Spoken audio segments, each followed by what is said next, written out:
Hi friends, bachelor எடுத்தீங்கன்னா கண்டிப்பாக இந்த வீடியோ ஸ்கிப் பண்ணாமல் பாருங்கள். இதில் ஒரு பையன் தைரியமாக ஒரு பேச்சுலர் இருக்கிற ரூமில் உள்ளே புகுந்து உள்ளே இருக்கிற லேப்டாப், மொபைல் எல்லாத்தையுமே ஒரு பேக்கில் போட்டு அவன் பாட்டில் எடுத்து போயிட்டுருக்கிறான்.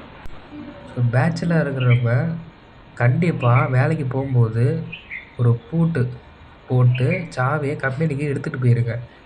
இந்த மாதிரி ஆள் இருக்கிறதுனால கஷ்டப்பட்டு நீங்கள் வேலை பார்த்து நீங்கள் சேர்த்து கஷ்டப்பட்டு வாங்கி வச்சுருக்கிற பொருள் எல்லாமே அவன் அசால்ட்டாக உள்ளக்க எடுத்துகிட்டு போயிடுறான். ஸோ நம்ம லாஸ் நமக்கு தான். ஸோ முடிஞ்ச அளவு ஹவுஸ் ஓனர் இருக்கிற இடமா நல்ல சேஃப்டியான இடமா பார்த்து இது பண்ணுங்கள்.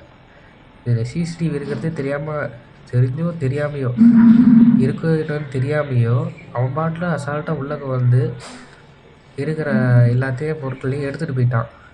ஸோ இது என்னோடய ஃப்ரெண்டோட ரூமில் நடந்தது தான். அவங்க தான் எனக்கு ஷேர் பண்ணாங்க இதை. ஸோ பேச்சுலராக இருக்கிற நீங்கள் எல்லாருமே கொஞ்சம் சேஃப்டியாக உஷாராக இருங்க.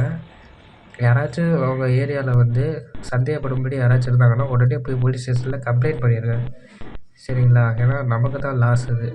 உள்ளக்க வாங்க உள்ளக்கல் எல்லாமே எடுத்து வச்சுட்டு ஒரு பையில் போட்டு வச்சு அது வெளியில் யாராச்சும் வராங்களா என்னென்னு பார்த்துட்டு அந்த பையன் அப்படியே எடுத்துகிட்டு போயிட்டான். இது வேறு எங்கேயும் நடக்கலை. சென்னையில் உள்ள மறைமலை நகர் பொன்முடி ஸ்ட்ரீட்டில் தான் இது நடந்திருக்கு. ஸோ இவனை பற்றி எதுவும் தகவல் இருந்துச்சுன்னா கண்டிப்பாக எனக்கு கான்டாக்ட் பண்ணுங்கள். சென்னையில் அதிகமாக திருட்டு சம்பவங்கள்லாம் தொடர்ந்து நடந்துகிட்டு இருக்குது. அதனால் எல்லாருமே ஜாக்கிரதையாக இருங்க. இவனை பற்றி தகவல் தெரிஞ்சால் கண்டிப்பாக எங்களுக்கு தகவல் கொடுங்க.